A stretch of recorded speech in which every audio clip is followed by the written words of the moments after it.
What's up, party people? This is Tarkus Jude Mossberg from Facebook, Jude's Junk, Facebook Comic Book Shop, YouTube channel. I have my website now, judesjunk.com, for all my comic books. I have over like 2,500 9.8 books up available. So I've been thinking about this since January 1st started. What's the best way to make money in 2026? Well, I'm not going to try to speculate on which way the market is going and all that. But what I wanted to do was take some time and do some research and write some ideas down. So I came up with the top 10 ways to make money in the comic book collecting industry. Now, there's probably more. I don't want to keep putting this off until I think of more. But this is 10 ways that I see people online and the social media. I'm on here every day. It's kind of like a full-time job, even though I have two other full businesses. I spend a lot of time on here, probably because I enjoy it. I enjoy the collecting. I enjoy the buying and selling. I enjoy talking about my comic books. So, again, if you're new into comics, or maybe you've been in a while, and you want an idea of the different ways to make money in comic books, here they are. Number one, you need some cash. You need to buy large collections and then turn around and sell them on $1 auctions on Facebook. You buy them for $1 each, you sell them for $2 each, $100 profit. You invest $10,000, $20,000, $50,000. There's a lot of people doing this. They're going out, they're driving, they're searching for these large collections. This is probably your more sophisticated buyers. They have a way of looking at a large collection and sensing whether this is going to be a better turnaround for them. You have to estimate based on the way he handles the comic books. You're not going to be able to look through 10,000 comics, but you look at the general condition of the comic books. How have they been stored? Are the boxes old cardboard boxes, are they water damaged? Are they all in individual bags? Are the bags closed at the top, or they're just hanging open? Are they yellow bags from the 70s with tape on it that's sticky? So you can tell by these large collections. And also, what did the guy like? Does he like everything? Did he like independence? Did he only like Marvel? Did he only like 90s and greater stuff? Did he mostly have 60s and 70s? An experienced buyer is going to do this. So these are people that put these large auctions up. As I said, and I put down some key points each one, so I won't talk about each point as much, but have some money to invest, ability to smartly value a collection, offer a price, and manage all that new inventory, CLZ, how to maintain it, how to pack it, and you got to have cheap costs of materials and bags and boards and all that stuff. So a lot of people are probably not going to get into this unless they really just wanted to wing it and figure it out. The key here is speed. Move the books quick. You don't want to get stuck with 20,000 books in inventory. For one, it's expensive to store it, expensive to ship it. So these are not people that are looking for fair market value. They buy it for $1, they sell it for $2. It might be worth $20, it might be worth $30, but if they can get $100 profit and move that sucker, and those $1 start Facebook auctions are really set up to move books, because there might be one book in that auction that you really want for 40, 50 bucks. And since shipping is what it is, you're going to bid on a bunch of, $1, $2, $3 books, and just to throw them in. Second thing, find raws, keys. Go out, dig around for raw keys, press, grade, and sell at a premium. So you're talking about adding value to the comic book. You go out and get a raw book, you press it, you clean it, you grade it maybe. You have to be really good at grading and probably pressing. You could have a third-party presser, but my guess is you'd have to be either good at grading alone or good at grading and pressing.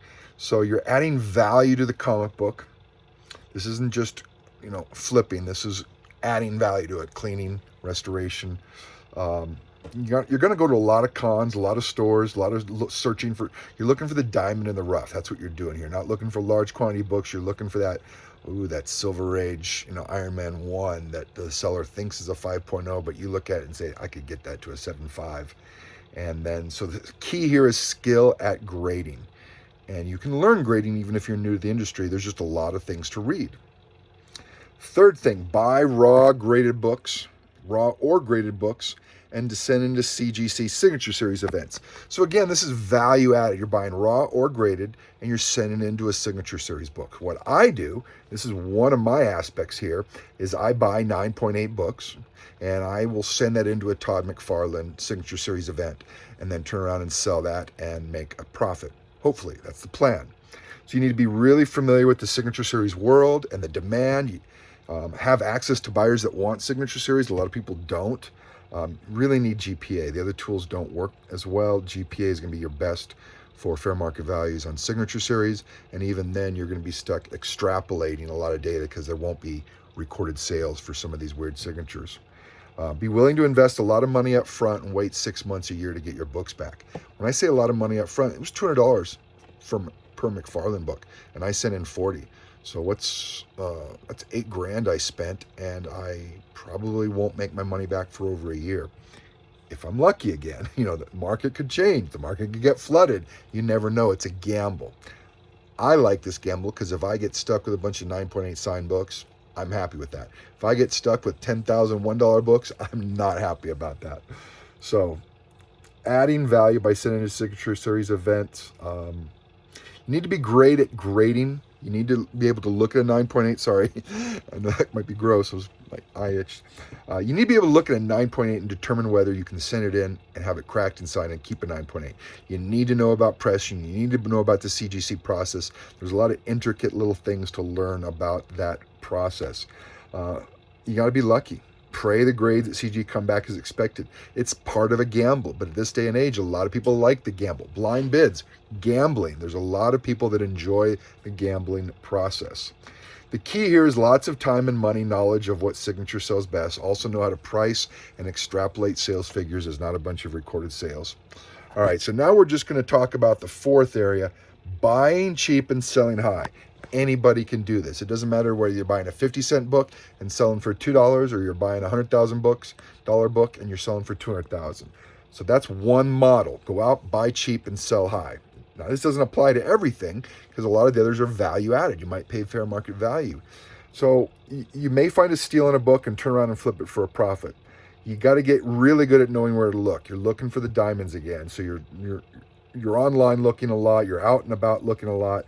You need to have really good good knowledge of fair market values and pricing tools. Even if you're only looking at raws, be familiar with GPA.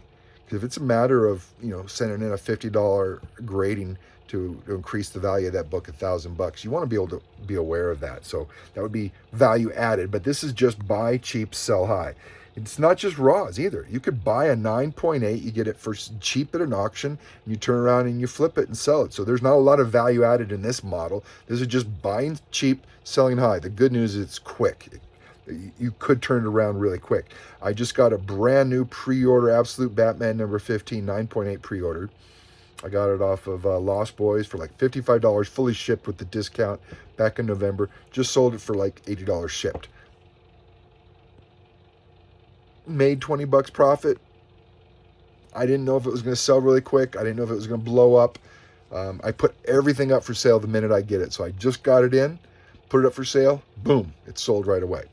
And I wasn't expecting it to sell right away, to tell you the truth, because I priced it at the higher end of what it looks like it might be selling for. Have a social media presence with established clients helps, or do eBay.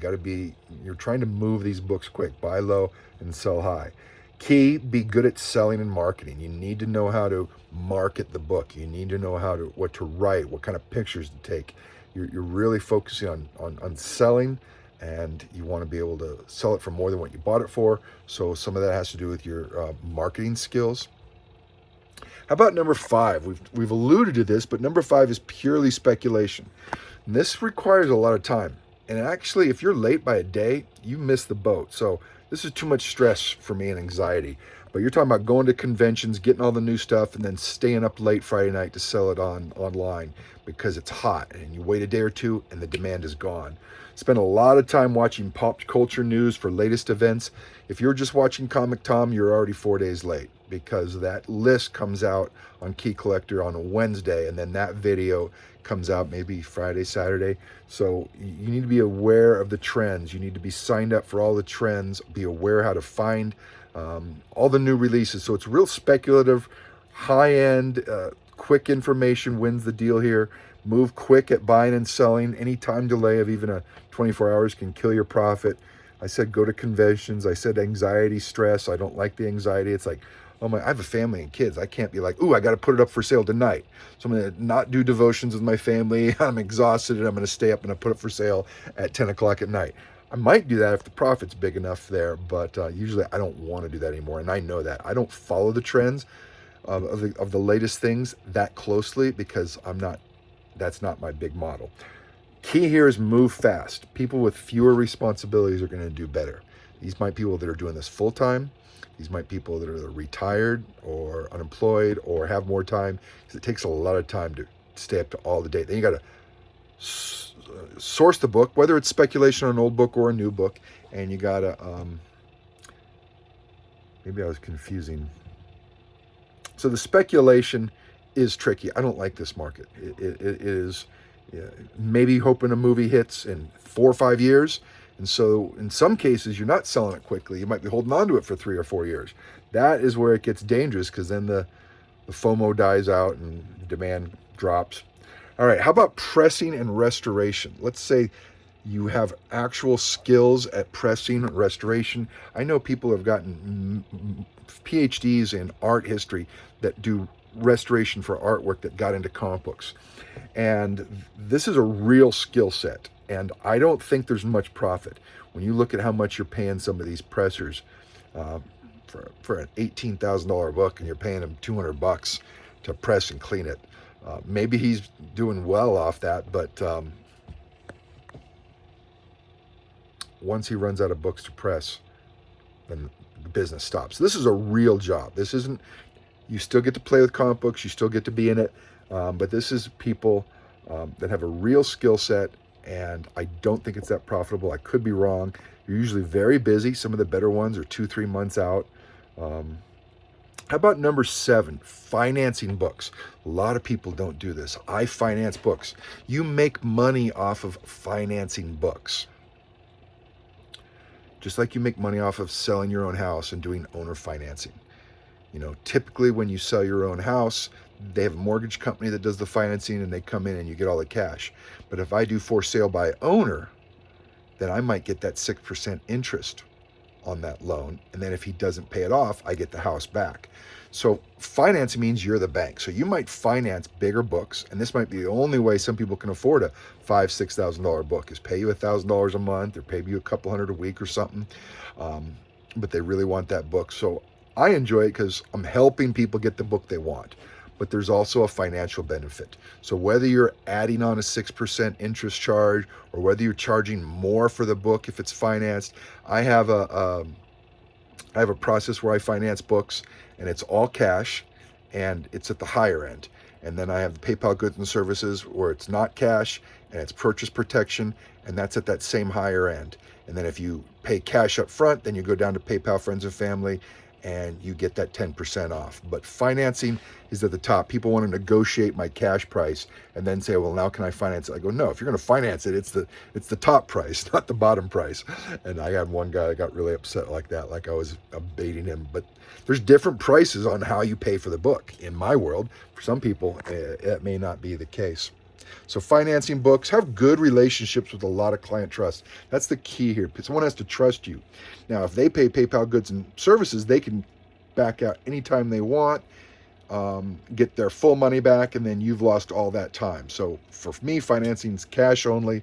So they have to trust you, and you have to make it very feasible and easy for them to trust you. Referrals, client relationships, maybe a YouTube channel, maybe a Facebook page, somewhere you can hold those referrals.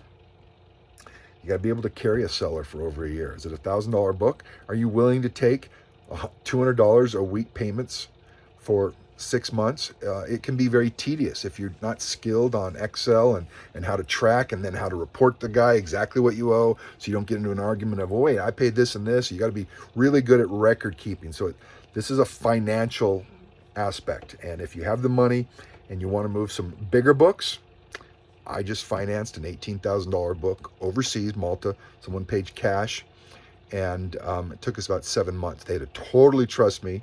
And then when I had to ship it to them, there was a little bit of trade involved. I had to totally trust them. And it was scary.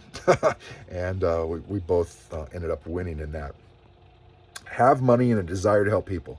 A lot of people don't want to do this because there is a lot of time and energy put into finance. And what if you don't like this guy? Now you got to talk with him for 9 months, and you got to deal with him slacking on you and not paying. And so it's a risky thing, but it can be financially beneficial if it's the only way to move bigger bucks.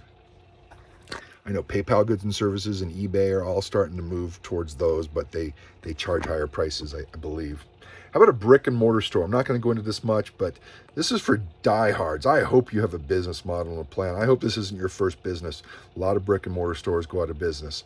I hope you know what you're doing before you get into this and you don't lose your bum.